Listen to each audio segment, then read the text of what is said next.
Hey guys, welcome to Selective Prep, Power Mathematics, test number 15. This is the solutions video for this exam. So we'll get started with a quick overview before we get into the solutions. In the overview, we'll be going over a couple of topics that I thought might have been a bit difficult or also could have been a bit time-taking. Okay, so the first one is going to be related to fractions.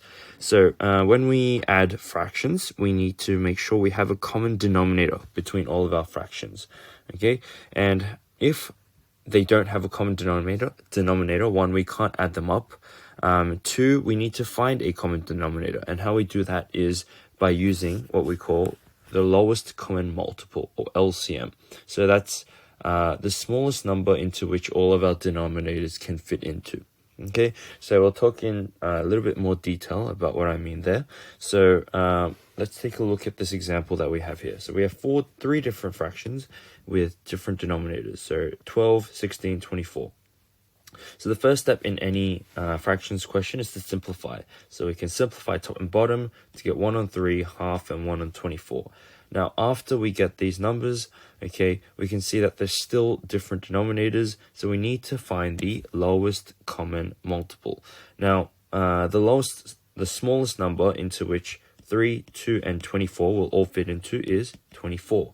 Okay, so we can make 3 into 24 by multiplying by 8, 2 into 24 by multiplying by 12, and then 24 stays as 24. So our lowest common multiple is 24, and so we said how we could make each denominator into 24. So make sure you're multiplying top and bottom, otherwise you're changing the fraction. So we want to keep the value of the fraction the same, we just want to write it in a different way if possible. So 8 on 24 is the same as 1 on 3. 12 on 24, the same as half. 1 on 24 stays as 1 on 24. Add them all up, you get 21 on 24. Now, converting percentages into decimals or fractions. So let's take a look at converting a percentage into a decimal first. Okay, so when we convert into a decimal, first we should write the percentage as a fraction over 100. So the percentage divided by 100 is equal to a decimal. So for example, if we have 0.9, that's equal to 90%. So it should be divided by 100%. Divided by 100%. Now that's our fraction form. Okay, so when you simplify that, you'll get another fraction. So 9 over 10, for example. If we don't, okay, we want to write it as decimal, we get 0.9. All right, so that's these are the ways in which you can convert between decimals and fractions. So if we do another example, okay, where we start from a fraction and try and convert to a decimal, or vice versa. Okay, we start with 0.75, that will be 75 over 100. So rewrite as a fraction and then simplify. So divide top by 25, bottom by 25, you should get 3 over 4. Okay, now if you wanted to convert this into a percentage instead, okay, that's just 75% over 100%. Okay, so our fraction is 75%. Okay, so we just needed to multiply by 100%. So divide by 100% to get to a decimal, times by 100% to get to a percentage. Now, let's get started with our solutions. So for a spaghetti making competition, Mario uses 26% of the total pasta, Luigi uses 45. How much more pasta did Luigi use than Mario? So it's 45 minus 26 should be 19%. So the total amount of pasta was 16 kilograms or 16,000 grams. And 19% rewritten as a decimal is 0.19.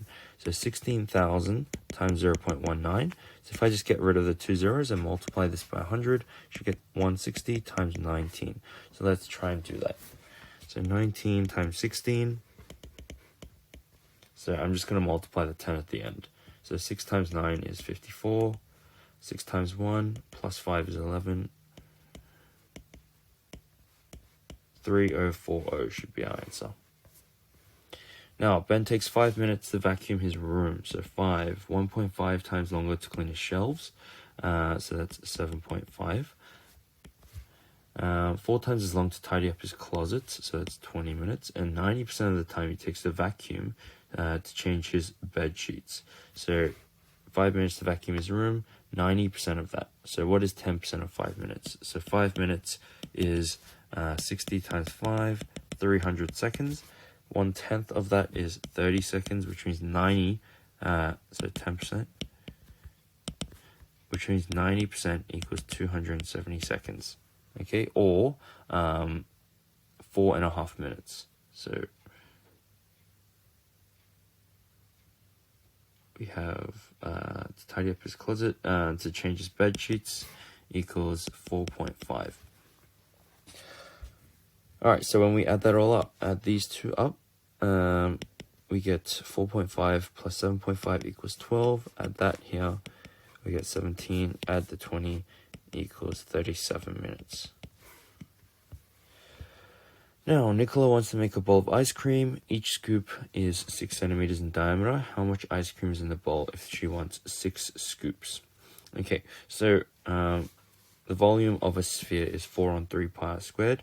So volume equals 6 times 4 on 3 pi times r squared. So r is 3 here. So that's going to be times 9. So that's going to be 6 times 4 times 3. So this 3 and this 9 cancel out to give you 3 times pi. So we get 24 times 3, which is 72 pi. Now we assume that pi equals 3.14. Let me just recap over that. Wants to make a bowl of ice cream. Each scoop of ice cream is the shape of a sphere, diameter 6. So it should be r cubed. So pi r cubed, so instead of 9, 27. And instead of 3, this should be 9. So 4 times 9 is 36. Actually, I'll do 9 times 6 first. So 9 times 6 is 54 times 4 is 216 pi. So 216 times pi, let's do 216 times 3 plus 216 times 0.14. Okay, because that adds up to 3.14 times 216. So that equals 216 times 3 already is in your 600s. So the only answer in your 600s, so that just this on its own will be 648. So the only answer that's above 648, because we need to add this on as well, is B. Okay. Now, question 4, Jonah has $39 more than Kyle. So Jonah equals K plus 39. Luke has $48 less than Jonah. So Jonah equals Luke plus 48. Together, Kyle and Luke have $219. How much does Kyle have? Okay, so K equals J minus 39.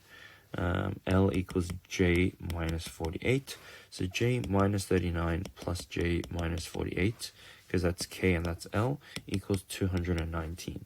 Now let's move these two over. So 39 and minus 39 minus 48 is 87. So 2J equals 299, 306. Sorry, the math isn't working out. 299, 306. So J equals 153.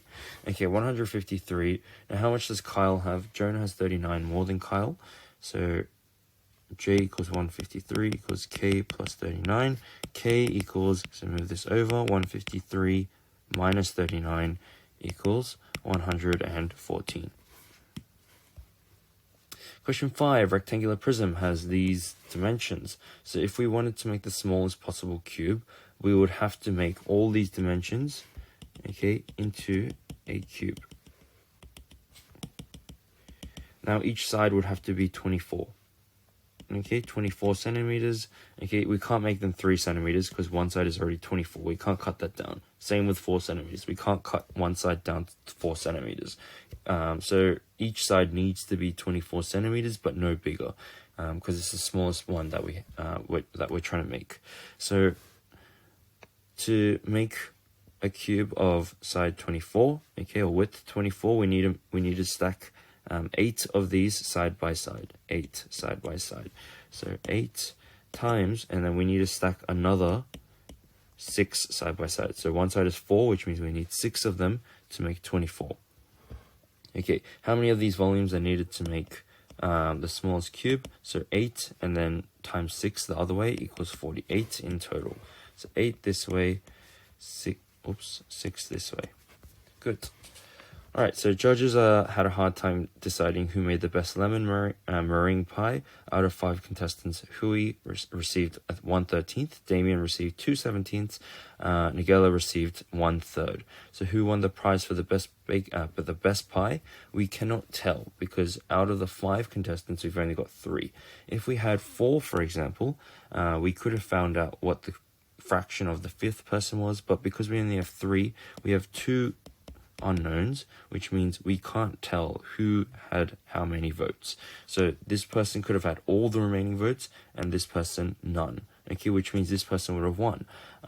Or this person could have won if it was the other way around. Or it could have been half and half, which means neither of them would have won.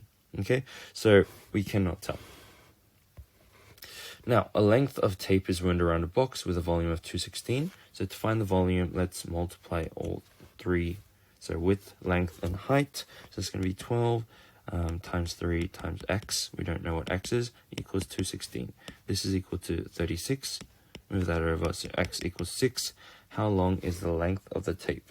So it's going to be 3 plus 6 plus 3 plus 6. That's 6 plus 6 plus 3 plus 3 equals 12 plus 6 equals 18 meters. So part B. Now, question 8, traveling by train from town A to town B. So there's a sign saying B is in 230 kilometers. So A is here,